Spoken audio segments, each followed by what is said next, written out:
Salut! Alors aujourd'hui on va parler de l'insulino-résistance. Eh oui, on va parler de l'insuline. On va parler si vous êtes insulino-dépendant et quels sont les signes, les 9 signes que je considère pour détecter que vous êtes insulino-résistant. C'est peut-être pour ça aussi que vous n'arrivez pas à perdre du poids parce que c'est un problème hormonal. Donc je te retrouve avec le reste de la vidéo.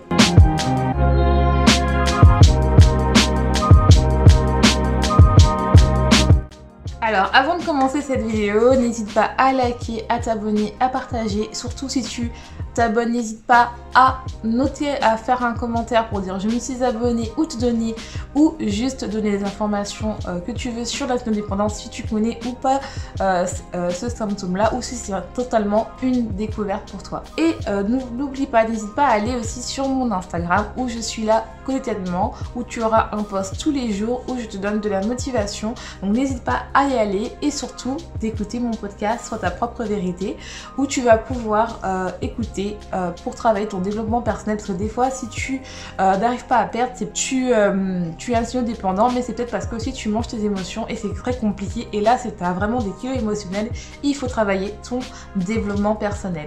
Donc maintenant qu'est-ce qu'on va parler, c'est qu'est-ce que c'est exactement l'insuline. Donc l'insuline c'est une hormone, même si j'ai déjà fait une vidéo sur ça, mais je vais faire un petit résumé. L'insuline est une hormone qui est responsable de l'absorption du glucose dans nos cellules, et le glucose est très important car c'est le carburant principal de nos cellules, et donc en fait dès que on ingère des aliments qui comportent des carbohydrates, c'est-à-dire tout ce qui est féculent, riche en glucides, et ben on aura une augmentation de l'insuline qui va permettre à dire à notre cerveau que ça y est, on a du glucose dans notre corps et on va pouvoir le stocker dans les cellules qui sont les cellules du muscle, le foie, ou si on a qui sont les premières réserves principales, mais si on a trop de glucose, bah ça va être stocké où? Dans les cellules graisseuses. En fait, le fait d'être insulino-dépendant, c'est très dangereux parce que ça peut t'amener au diabète de type 2 ou des gens qui ne savent pas qu'ils sont insulino-dépendants, or qu'il y a des signes que tu peux voir, et surtout que c'est très facile de regarder si tu es insulino-dépendant en regardant. Tu as plusieurs signes que je vais te décrire bientôt qui montrent que tu es insulino-dépendant, ou directement si tu as du mal à perdre du poids et que tu es en surpoids ou tu es en obésité, bah, d'aller voir le médecin et lui demander bah, est-ce que je suis insulino-dépendant et comment tu peux te faire tester. Être insulino-dépendant, ça pose beaucoup de problèmes, notamment si tu n'as pas vu ma vidéo sur l'insuline, ça peut vraiment se poser des problèmes par rapport à ce que tu as du mal à perdre du poids. Tu as beau des fois tout faire mais tu n'arrives pas à perdre du poids parce que en fait ton corps n'est plus capable d'assimiler correctement les aliments parce que ton niveau d'insuline est trop élevé, et donc les récepteurs d'insuline ne marchent pas ou sont saturés, ce qui fait que tu n'arrives plus à capter l'insuline et que ton cerveau dise que tu as assez mangé, et donc tu fais que de stocker. Donc là je vais te donner 9 signes pour savoir si tu es insulino-dépendant. Bien sûr tu peux faire un test chez le médecin, mais on peut avoir des signes et je vais t'en parler tout de suite. Et surtout quand tu es insulino-dépendant, vu que ton glucose est toujours haut et ton insuline est toujours bas, ça peut être très difficile de perdre du poids. Et donc là je vais te donner les signes pour te dire quels sont les signes vraiment pour savoir si tu es insulino-dépendant ou pas. Le premier signe est si par exemple tu as beaucoup de graisse au niveau du ventre, au niveau de l'abdomen, parce qu'en fait là c'est très dangereux parce que la graisse, normalement on ne devrait pas avoir autant de gras au niveau du ventre, parce que en fait le gras va se faufiler autour des organes viscérales et autour du ventre, des abdominaux, ce qui fait que c'est très dangereux parce que en fait le fait d'avoir du gras au niveau de ces organes là va créer de l'inflammation, parce que normalement ça ne devrait pas être là, et ces cellules là sont très actives, elles produisent beaucoup de différents types de molécules, d'hormones et d'autres choses, ce qui fait que c'est très dangereux en fait. Donc c'est le premier signe. Donc si tu as beaucoup de graisse au niveau du ventre, c'est le premier signe qui montre que tu es peut-être insulino-résistant. Le deuxième signe, c'est que tu as les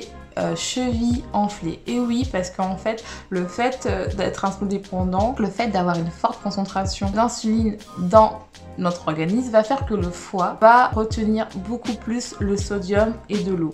Donc ce qui fait que ça va entraîner un gonflement des chevilles et donc il y aura de la rétention d'eau. La troisième chose, c'est si après que tu aies mangé, tu as encore faim. Ça, c'est vraiment un gros indicateur que tu es insulino-dépendant. Et oui, parce que est-ce que tu es une de ces personnes où après que tu as mangé un vrai plat, je parle pas juste de grignotage, un vrai plat avec des féculents, des légumes et des plats, tu as encore faim? Là, ça montre vraiment que tu es insulino-dépendant. C'est vraiment un très gros signe, quoi. En gros, ce qui se passe, c'est que comme tu es insulino-dépendant, tu as un fort niveau d'insuline et un fort niveau de glucose, ce qui fait que tes cellules ne sont pas capables d'absorber le glucose. Donc c'est normal, ils sont tout le temps en mode j'ai faim, j'ai faim, j'ai faim.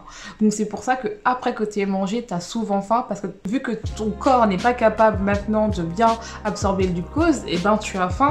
C'est normal, c'est uniquement physiologique, parce que vu que les cellules ont besoin de nutriments, de glucose, et ben ce qui fait que bah, tu as besoin de manger, alors que même si tu as mangé. Alors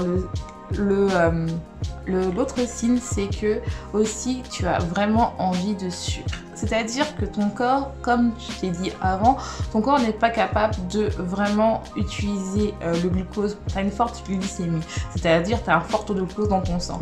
Donc il a besoin de sucre parce que pour lui, il est en train de mourir. Et comme je t'ai dit, le glucose, c'est vraiment le carburant essentiel pour que ton corps fonctionne. Ce qui fait que bah, tu as envie de sucre tout le temps, tout le temps, tout le temps, parce que ton corps a besoin de sucre, parce que pour lui, vu que il est insulino-résistant, ce qui fait que ben, il a besoin de sucre, donc tu vas en consommer tout le temps en fait. C'est que si tu as des signes ou des zones où ta peau, tu as des endroits où c'est beaucoup plus noir, c'est noirci au niveau des aisselles, au niveau du cou et au niveau des plis de ton corps en fait. C'est là où ça s'accumule vraiment de la noirceur. Le deuxième signe qui fait que peut être insulino-dépendant, c'est que tu as très envie d'aller aux toilettes, de faire pipi. Parce que en fait, vu que le corps il a du mal à vraiment réguler le sucre dans le sang, et ben le foie va faire beaucoup plus de travail, et donc pour pouvoir vraiment éliminer, essayer de réguler, de compenser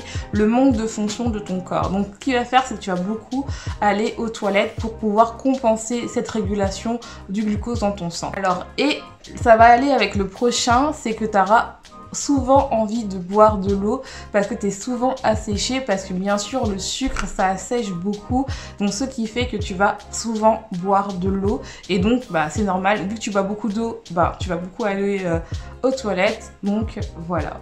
Ça va plus s'appliquer aux femmes, c'est irrégularité des règles, une réalité des cycles menstruels, c'est-à-dire qu'en fait le fait d'avoir une forte concentration d'insuline va induire une forte production d'hormones masculines, ce qui fait en fait que ça va diminuer la fréquence des règles, parce qu'en fait on a une désrégulation hormonale. L'insulino-dépendance va aller avec le fait que tu peux avoir le syndrome de... Donc ça peut être caractérisé par le syndrome polycystique ovarien, qui est caractérisé par une absence de règles, par le fait qu'on a très peu d'ovulation, voire une absence d'ovulation, et une augmentation d'hormones masculines, c'est-à-dire telles que la testostérone. Et dès qu'on règle le problème de l'insulino-dépendant, tout ça tout à fait à la normale. Si vous avez des orochédons, donc j'ai noté ce qu'il faut, parce que peut-être que ma prononciation n'est pas bonne, au niveau du cou et au niveau des sous des aisselles, c'est un signe que vous êtes insulino-résistant. J'espère que la vidéo t'aura plu, n'hésite pas à liker, à partager, et je te dis à